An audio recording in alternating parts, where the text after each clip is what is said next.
Morning, everybody. Welcome to Made on Sunday. My special guests today are going to be Bananarama in the shape of Karen Woodward and Sarah Dallin, inseparable since primary school, and now looking back on 30 years of, I suppose, bananaring. 30 years, wow.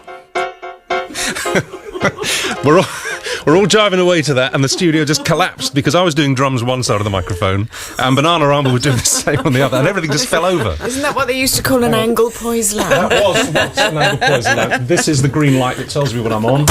It's all falling apart in here. Hello. Hello. Shall I do the link first? Yes. Yeah, okay, because I worked on it. Right, we started. But we're on. Okay, Oh, sorry. yeah. No swearing from this point in. Okay, my special guests today are Karen Woodward and Sarah Dallin, a.k.a. Bananarama. When they started out in 1982, they were so skint they used to take their baths at the local swimming pool for £1 a throw. They were on the 10p, was it? Well, your website says £1. Yeah, that's inflation. So they were on the verge of being chucked out of their YWCA hostel for keeping late hours, girls, until an ex-Sex Pistol took pity on them. This is so rock and roll. Yes. An ex-Sex Pistol took pity on them and gave them a room above the studios where the Pistols used to record. That's Is that right? Yeah. And then came the breakout single after a lot of backing work that they did very well, very successfully, but they were really broke. Cruel Summer turned out to be anything but, and the girls were airborne, and they're celebrating 30 years of astonishing success this year, and they're here, obviously here. Astonishing success. It's actually It's very aging, that thing, isn't it? 30 well, years. I tweeted yesterday that you were coming on, and I said, it was 30 years, and yeah, everybody said, "Oh, say it ain't so." To say it's 10. Because it's aging 15. for everyone. Yeah. It's Yeah. aging Yeah. for the You, people that me. listen to us. And Well, to be honest, let's just pretend it's 3. I was going to say, I think it's a bit selfish of you, to be honest, to be celebrating 30. You just make us all feel miserable. That was the I'm idea, sorry. Richard. Old and cantankerous. Yeah, that Cruel Summer. Now, I had a tweet yesterday saying, Richard, do you know the film that was the soundtrack to?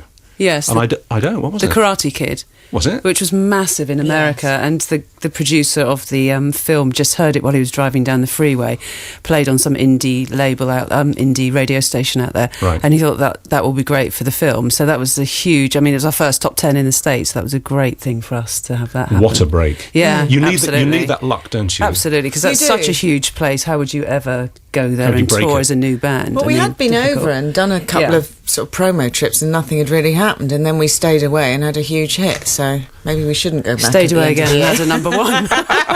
That's true, actually.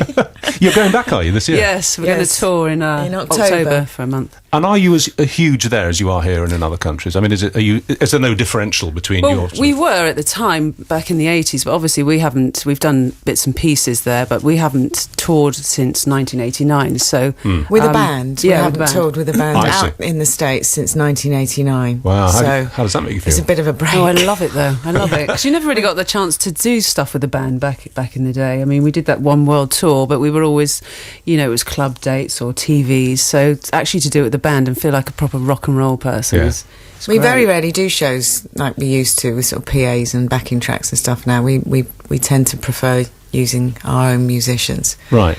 Just makes it feel like a sort of proper job almost. Yeah. And you're doing it your way. Yeah. Yeah. Okay, just getting back to the 3-decade thing. I mean, how long does it feel to you since Cruel Summer and since those early days backing almost anybody who was issuing a record, it seemed?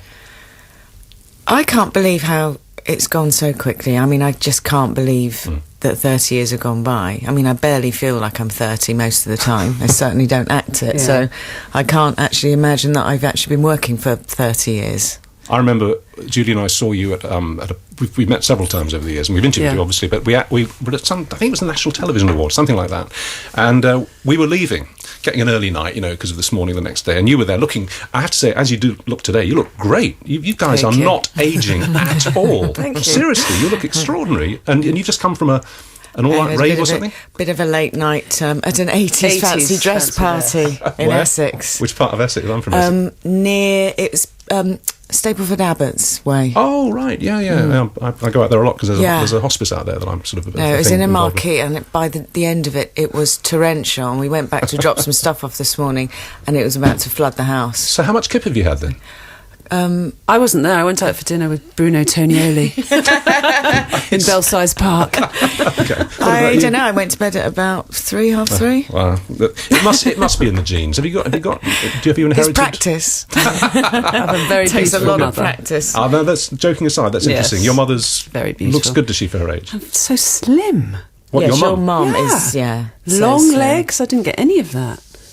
Okay, tell me about this. I just want to stop it there. Yes, really. I think we should. Or I'll start talking about my genes. I just thought, in the old expression, I've heard enough. We don't want to go any further with this.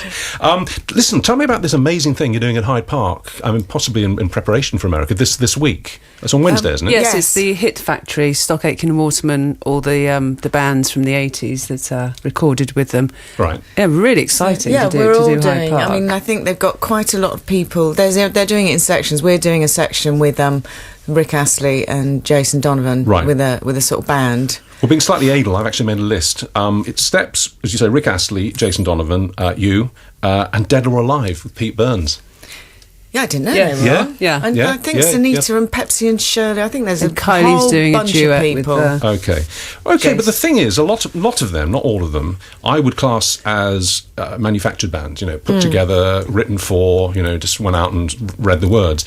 And what even today people don't appreciate about Bananarama is that you are singer-songwriters. You Yes. wrote most of your own material. But I think because we worked with Stock Aitken Waterman, then they became. And when we went to work with them, they weren't really that well known. No. But afterwards, they became known for sort of Producing churning the out the bubblegum, hits, yeah. almost like Yeah. a production line, a bit like a sort of Motown-y type thing. to a formula. Yes, Yeah. and then I think people maybe sometimes forget that we actually had a career before we went to them, because Cruel Summer and Robert De Niro's Waiting and Ain't What You Do and Really Say Something were all hits before we went to them. And all written and arranged by you as well? Or did you have producers to do that? We always Yeah, we've chose always producers done- that we would hear a track on the radio and really like their stuff and their style.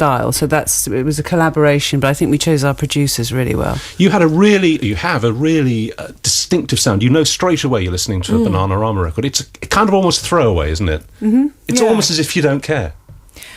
Do you know what I mean? No, you don't. Do you know I'm what? blundering into it's bad definitely territory. no, it's definitely a sound, and I think when we sing solo on the album, which you would listen to, you wouldn't know if we were singing solo all together. No. To be honest, because we've been singing together for so long, I think we just kind of mirror each other. Right, you have that sound. Yeah, Yeah. it All just right. works. Well, let's play the first one off the album, which is 30 years of Bananarama. Original title. Shy Boy. Peter. Shy Boy. Oh, Shy Do you like Shy Boy. Boy? Is that all right? No. Well, I don't care. It's in the computer. Yes. It's got to go. That is 30 years old. Shy Boy.